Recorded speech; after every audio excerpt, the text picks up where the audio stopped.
আমরা নতির ওপর কিছু অঙ্ক করব। এক্স অক্ষ বা এক্স অক্ষের সমান্তরাল সরলরেখার নতি কি?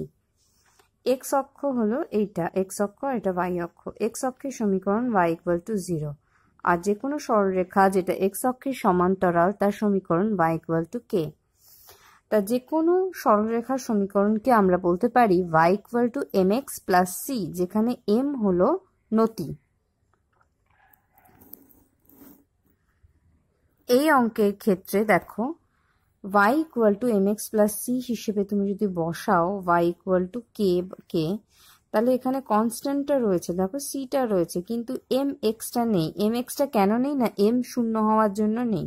তাহলে এম যদি শূন্য হয় তাহলে ট্যান থিটাও শূন্য, থিটার মান হবে শূন্য, তাহলে নতি হলো শূন্য। y অক্ষের সমান্তরাল সরলরেখার প্রবণতা, এটা হচ্ছে y অক্ষ, তার সমান্তরাল সরলরেখা এটা। y অক্ষের সমীকরণ x ইকুয়াল টু 0, আর y অক্ষের সমান্তরাল সরলরেখার সমীকরণ x ইকুয়াল টু k। তাহলে x ইকুয়াল টু k হলে তুমি যদি y equal to mx plus c ফরম্যাটে তুমি যদি বসাও, এটাকে mx প্লাস c ফরম্যাটে এই অঙ্কটাকে বসাও, x তো আছে কিন্তু y নেই। y নেই কারণ নিশ্চয়ই y এর সাথে কিছু 0 গুণ হয়েছিল। তাহলে y ইকুয়াল টু ফরম্যাট করতে গেলে 0টা দিয়ে এখানে ভাগ করতে হবে, তাহলে y equal to m by 0 x plus c by 0। তাহলে এই জায়গাটা কি আসছে, অসঙ্গত আসছে। x এর যে তাহলে এটা অসঙ্গত আসছে, দেখো কারণ নিচে। আর অন্য আরেকটা ভাবে কিভাবে করতে পারো না, 90 ডিগ্রি দেখতেই পাচ্ছ, এক্স অক্ষের ধনাত্মক দিকের সাথে কোনটা কত করেছে 90 ডিগ্রি, tan 90 ডিগ্রি অসঙ্গত হয়। এক্স অক্ষের ধনাত্মক দিকের সঙ্গে 45 ডিগ্রি কোণে নত যে সরলরেখাটি y অক্ষকে 03 বিন্দুতে ছেদ করেছে তার সমীকরণ। দেখো এক্স অক্ষের ধনাত্মক দিকের সঙ্গে 45 ডিগ্রি অ্যাঙ্গেল, tan 45 মানে 1, সেটাই হবে নতি। আর ইন্টারসেপ্ট করেছে 3, ইন্টারসেপ্ট 3 মানে y অক্ষে কত গাঁট অব্দি কেটেছে। এই অঙ্কটা দেখো, এখানে চিত্রটা এরকম হবে, 0,3 বিন্দু থেকে শুরু হবে y অ্যাক্সিসের উপর ইন্টারসেপ্ট, আর এদিকে এই অ্যাঙ্গেলটা 45 ডিগ্রি করেছে। দেখো কার সাথে, আমি একটা ইমাজিনারি লাইন টেনে নিয়েছি যেটা x অ্যাক্সিসের সাথে প্যারালাল, তার সাথে দেখো 45 ডিগ্রি, তার মানে এটা পজিটিভ ডিরেকশন অফ x অ্যাক্সিসের সাথে 45 ডিগ্রি করেছে। এবার সমীকরণটা দেখে নেওয়া যাক। m equal to tan 45 degree that is equal to 1, আর c ইকুয়াল টু 3 লিখতে হবে কারণ 3 ঘর ওপরে কেটেছে। y equal to mx plus c format অনুযায়ী y equal to 1 into x plus 3, এটাই আনসার। নেক্সট অঙ্ক, y equal to minus x সরলরেখাটি x অক্ষের ধনাত্মক দিকের সঙ্গে কি কোণ উৎপন্ন করেছে। y ইকুয়াল টু m, দেখো m এর জায়গায় কি আছে -1, m এর জায়গায় -1 আছে। -1 মানে tan থিটা, tan থিটা কত ডিগ্রির জন্য -1 হয়, 135 ডিগ্রির জন্য, তাহলে কোণটা হচ্ছে 125 ডিগ্রি। নেক্সট অঙ্ক দেখা যাক, ax plus by plus c equal to 0 সরলরেখাটি x অক্ষ বা x অক্ষের সমান্তরাল হওয়ার শর্ত কি? এই সরলরেখাটা x অক্ষের সমান্তরাল হবে, ধরো এটা হচ্ছে যে এই সরলরেখাটা, নয় এটা x অক্ষ হতে হবে, নয় এটা। x অক্ষ হলে সমীকরণ হবে y ইকুয়াল টু 0, আর x অক্ষের সমান্তরাল হলে y ইকুয়াল টু k। দু ক্ষেত্রে কিন্তু x এর কোনো x পোর্শনটা নেই, দু ক্ষেত্রে কিন্তু x পোর্শনটা নেই, y ইকুয়াল টু k তেই বলো বা y ইকুয়াল টু 0, যাই সমীকরণ তুমি গঠন করো না কেন, x নেই। x নেই মানে হচ্ছে a কে অবশ্যই 0 হতে হবে, কিন্তু y পোর্শনটা আছে। y পোর্শনটা আছে মানে b এর অস্তিত্ব আছে, তাহলে b থাকবে আর a থাকবে না, মানে a ইকুয়াল টু 0 হতে হবে আর b নট ইকুয়াল টু 0 হতে হবে। দেখো তুলনা করেছি, আমি তুলনা করে পেয়েছি a equal to 0, b not equal to 0। 2x minus 3y equal to 5, এই সরলরেখার নতি ও y অক্ষের ছেদিতাংশ নির্ণয় করো। তাহলে এটাই সরলরেখাটাকে y equal to mx plus c ফরম্যাটে তোমাকে নিতে হবে। y equal to mx plus c ফরম্যাটে এই সরলরেখাটাকে নিলে কি পাবে, এই দেখো এটা yটাকে এক পারে নিয়ে গেলাম এইদিকে, 3y equal to 2x plus 5, আর এখানটা সেট করলে দেখো কি আসছে 2/3x আর 5/3, তাহলে নতি আসছে হচ্ছে 2/3 আর ছেদিতাংশ আসছে 5/3। 3, -4 এবং 1, 2 বিন্দু দুটি সংযোজক সরলরেখার সমীকরণ নির্ণয় করো। এবার আমরা যে পোর্শনটা এসছি সেটা হচ্ছে দুটো বিন্দুর যোগে যে আমার সরলরেখাটা উৎপন্ন হবে সেই সরলরেখার সমীকরণের ওপর আমরা এসেছি কাজ করব। তা আমাদের সেক্ষেত্রে ফর্মুলা হচ্ছে y minus y1 by y1 minus y2 is equal to x minus x1 by x1 minus x2। এটা হচ্ছে সরলরেখার সমীকরণ। কখন সমীকরণ হবে? যখন সরলরেখাটা দুটো বিন্দুকে যুক্ত করবে। বিন্দু দুটো স্থানাঙ্ক কি? x1 y1 আর x2 y2। এটা হচ্ছে বিন্দু দুটো স্থানাঙ্ক। এই দুটো বিন্দুকে যুক্ত করলে যে সরলরেখার সমীকরণ সেটা হচ্ছে এই ধরনের। তো এখানে বলেছে 3, -4 আর এটা বলেছে যে 1, 2। তাহলে এদের দুজনকে জুড়ে যে সরলরেখাটা হবে তার সমীকরণ আমি নির্ণয় করি। তাহলে এটা আমার x1, এটা y1, এটা আমার x2, এটা হচ্ছে y2। তাহলে y মাইনাস y1, y1 এ কি আছে? -4, y1 মাইনাস y2।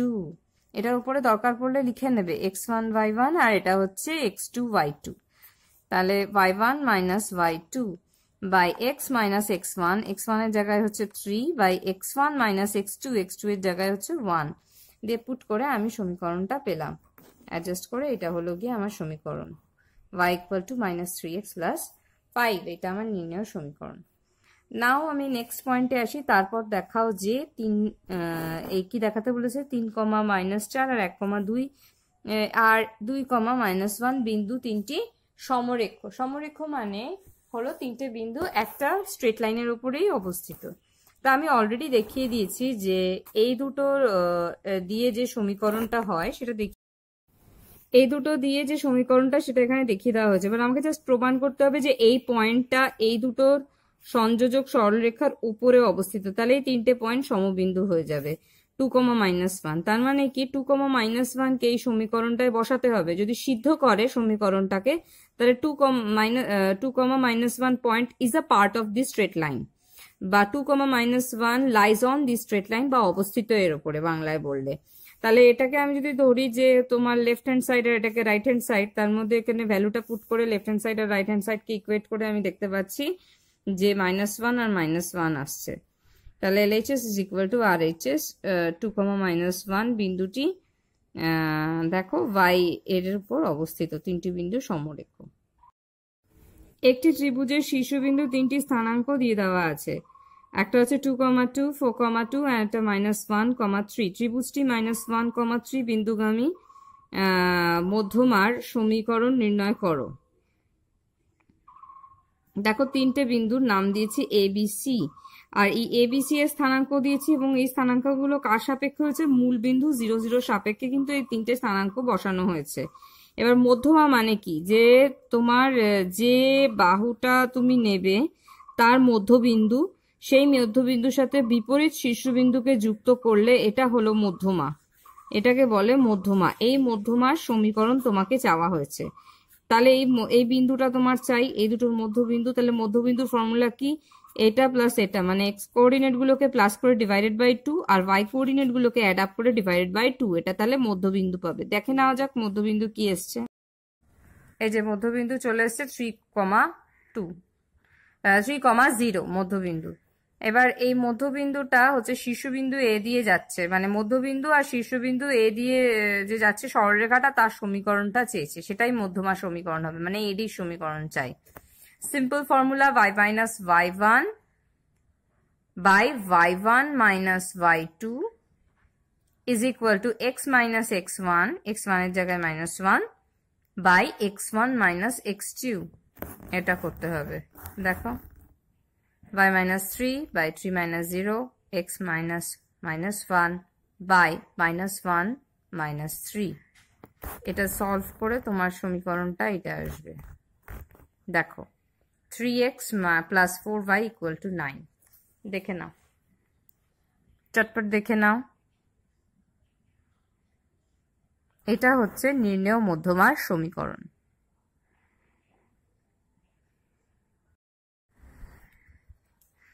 মূল বিন্দুগামী একটি সরলরেখা 4, -2 এবং 1, 10 বিন্দু দুটি সংযোজক সরলরেখাকে 2:1 অনুপাতে অন্তর্বিভক্ত করে।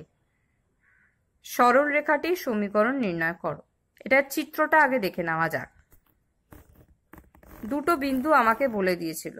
এক পি বিন্দু, তার স্থানাঙ্ক হচ্ছে 4, -2 অবশ্যই ফার্স্ট ব্র্যাকেটের মধ্যে দেবে। আর কিউ বিন্দু যার স্থানাঙ্ক 1,10, তাহলে এই দুটোকে যুক্ত করছে একটা সরল রেখা।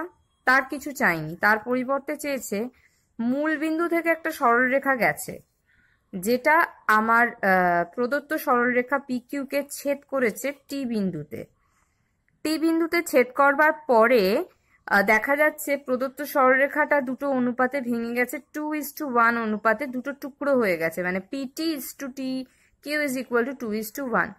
আমাকে এই সরলরেখাটা ওটি সরলরেখাটার সমীকরণ নির্ণয় করতে হবে। সেক্ষেত্রে আমি কি করে ওটি সরলরেখার সমীকরণ নির্ণয় করব? আমাকে টি বিন্দুটা জানতে হবে। তো টি বিন্দু আমি জানতে পারবো কি করে? না, আমার ক্লাস 9-এর একটা ফর্মুলা ছিল, m:n রেশিওতে যদি ভাঙে তাহলে কি হবে? তাহলে এটার যে যদি কোঅর্ডিনেটটা আমার HK হয়, যেটা আমি এখানে মেনশন করিনি, এটা ধরো আমার কোঅর্ডিনেটটা হলো HK, তাহলে H বিন্দুটা পেতে গেলে, মানে x কোঅর্ডিনেটটা পেতে গেলে আমাকে করতে হবে m ইন্টু x2 আর n into x1 by m plus n। এটা ফর্মুলা ছিল, মানে ডান দিকেরটার সাথে বাঁ দিকেরটার গুণ করতে হবে, আর বাঁ দিকেরটার সাথে ডান দিকেরটার গুণ করতে হবে, মানে ডান দিকের অনুপাতটার সাথে বাঁ দিকের স্থানাঙ্কটাকে গুণ করতে হবে, আর বাঁ দিকের অনুপাতের সাথে ডান দিকের স্থানাঙ্কটাকে গুণ করতে হবে। দেখে নেওয়া যাক কিভাবে হয়েছে।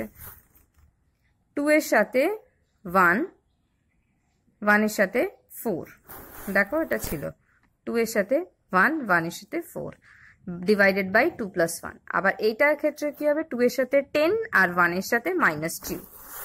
দেখো 2 এর সাথে 10 আর 1 এর সাথে -2 ডিভাইডেড বাই 3। তাতে আমার নতুন স্থানাঙ্ক আমি পেয়ে গেলাম 6/3, 18/3, সেটা হচ্ছে 2/6। তাহলে মূল বিন্দু 0, 0 আর 2/6 কে যুক্ত করে যে সরলরেখাটা পাচ্ছি তার সমীকরণ দেখো, y minus y1, y1 minus y2 হচ্ছে 6, আর x minus x1, x1 এর জায়গায় 0, x1 minus x2 দিয়ে পুট করে আমার সমীকরণটা হলো y equal to 3x। এটাই আনসার। এবার চলে আসছি একটা ইম্পর্টেন্ট পোর্শনে, যেটা হচ্ছে ইন্টারসেপ্ট ফর্ম। এই ইন্টারসেপ্ট ফর্মটা তোমাদের করানো হয়নি আগে। যদি কোনো সরলরেখা এমন পাওয়া যায় যে x কক্ষকে a বিন্দুতে, মানে a ঘর পরে ছেদ করেছে, আর y অক্ষকে b ঘর পরে ছেদ করেছে, মানে এখানটা যে কোঅর্ডিনেটটা সেটা হচ্ছে a, 0 আর এই কোঅর্ডিনেটটা হচ্ছে 0, b, তাহলে সরলরেখার সমীকরণটা হচ্ছে এরকম, x/a plus y/b equal to 1। যে কোনো সরলরেখাকে x অক্ষ ও y অক্ষের ছেদিতাংশের রূপ হিসেবে আমি এক্সপ্রেস করতে পারি, এটা একটা ফর্ম। 4, -2 বিন্দুগামী এবং অক্ষ দুটির উপর ছেদিতাংশের মান, এই বিন্দুগামী একটা সরলরেখা বার করতে হবে যেটা পরস্পর, অক্ষ দুটির উপর ছেদিতাংশের মান পরস্পর সমান ও একই চিহ্নযুক্ত। সেকেন্ড কেসটা কি? পরস্পর সমান কিন্তু বিপরীত চিহ্নযুক্ত সরলরেখার সমীকরণ নির্ণয় করো। এবারে অঙ্কটা একটু বোঝাই তোমাকে। ধরো একটা সরলরেখা পেয়েছো, দেখো এখানে একটা চিত্র দিয়েছে। ফার্স্ট কেসটা কি বলেছে? আমাকে একটা সরলরেখার সমীকরণ বার করতে হবে। কিরকম সরলরেখা? না, যেটা এক্স অ্যাক্সিস আর ওয়াই অ্যাক্সিস কে সমান ইন্টারসেপ্ট কেটেছে। এক্স অ্যাক্সিসে যদি এ কাটে, ওয়াই অ্যাক্সিসেও এ, সমান ইন্টারসেপ্ট উইথ ইকুয়াল সাইন, মানে এটা পজিটিভ হলে এটাও পজিটিভ, আর এটা নেগেটিভ এক্স অ্যাক্সিস হলে এটা নেগেটিভ ওয়াই অ্যাক্সিস। তাহলে সরলরেখাটা আইদার এরকম হতে পারে অর এরকম হতে পারে। সেক্ষেত্রে সরলরেখার সমীকরণটা কি হবে দেখে নেওয়া যাক। x/a plus y/a is equal to 1, যখন সেম সাইন থাকছে। এবারে বলেছে এই সরলরেখাটার মধ্যে দিয়ে 4, -6 বিন্দুটা যাচ্ছে বা অবস্থিত এই সরলরেখাটার উপরে। 4, -6 বিন্দুটা যদি এর উপর থাকে তাহলে 4x এর জায়গায় বসানো যেতে পারে, -6y এর জায়গায় বসানো যেতে পারে, কারণ এই পয়েন্টটা যেহেতু এর উপরে, তাহলে সমীকরণটাকে সিদ্ধ করবে। সিদ্ধ করলেই তোমার অঙ্কটা হয়ে যাবে। দেখো এখান থেকে আমি এর ভ্যালু কি পাচ্ছি, 4 - 6 হচ্ছে -2, a ইজ ইকুয়াল টু -2। তাহলে এটার অ্যান্সার হচ্ছে x/-2 plus y/-2 is equal to 1। এটাই হচ্ছে আনসার। সেকেন্ড পোরশন কি বলেছিল? এই পয়েন্টটা তার উপর লাই করতে পারে যেখানে পরস্পর সমান কিন্তু বিপরীত চিহ্ন যুক্ত সরলরেখার সমীকরণ নির্ণয় করো। বিপরীত চিহ্নযুক্ত আমি চিত্রে এঁকেছি। Positive X axis, negative Y axis cut করেছে। আর এটা হচ্ছে negative X axis positive Y axis cut করেছে, তাহলে ফর্মুলা হবে এক্স বাই এ, মানে এক্স অ্যাক্সিসে পজিটিভ, এইটার ফর্মুলা, এই চিত্র অনুযায়ী ফর্মুলা। আর এটা হচ্ছে minus Y by A is equal to 1। আর এইখানে কি হবে উল্টোটা, এক্স বাই মাইনাস এ, দেখো মাইনাস দিকে, আর এটা plus Y by A positive is equal to 1। তাহলে এই দুটোর জন্যই আমাকে বার করতে হবে 4,-6 কে সিদ্ধ করে নাকি। তাহলে এখানে একবার 4,-6 বসাবো, এখানে একবার 4,-6 বসাবো। দু ক্ষেত্রেই আমি এর অ্যান্সারটা বার করে দেখবো কি আসে। দু ক্ষেত্রে 4,-6 বসিয়ে দেখলাম। প্রথম কেসে এলো a ইকুয়াল টু 10, সেকেন্ড কেসে এলো a ইকুয়াল টু -10। তাহলে আমাদের নির্ণয় সমীকরণটা কি হবে দেখে নেওয়া যাক। এখানে লিখবে সমীকরণ দ্বয়, যেহেতু দুটো সমীকরণ আসছে সেকেন্ড কেসে। একটা হচ্ছে x/10 মাইনাস y/10, একটা পজিটিভ একটা নেগেটিভ। আবার এখানে হবে একটা নেগেটিভ একটা positive, x/-10 plus y/10 is equal to 1।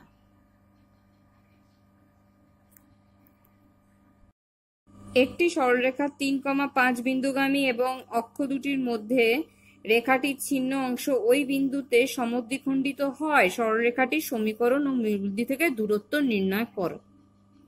First কি বলেছে, একটি সরলরেখা 3,5 বিন্দুগামী, তাহলে একটা ফিক্সড পয়েন্ট বলে দেওয়া হচ্ছে, এবং অক্ষ দুটির মধ্যে রেখাটির ছিন্ন অংশ ওই বিন্দুতে সমদ্বিখণ্ডিত হয়। দেখে নেওয়া যাক চিত্রটা।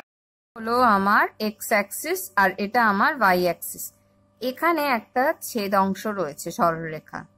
এবার সেই সরলরেখাটা 3.5 বিন্দু দিয়ে পাস করছে। এবার এমন একটা পয়েন্ট 3,5 যে এই ছেদিতাংশটাকে ইকুয়াল পার্টে ভাঙছে, মানে উপরের অংশটা আর নিচের অংশের টুকরোটা সেম টু সেম। এবার আমি একটু অ্যানালাইজ করি। ধরে নিই সরলরেখাটার সমীকরণ x/a plus y/b equal to 1, যেহেতু ছেদিতাংশের ব্যাপার।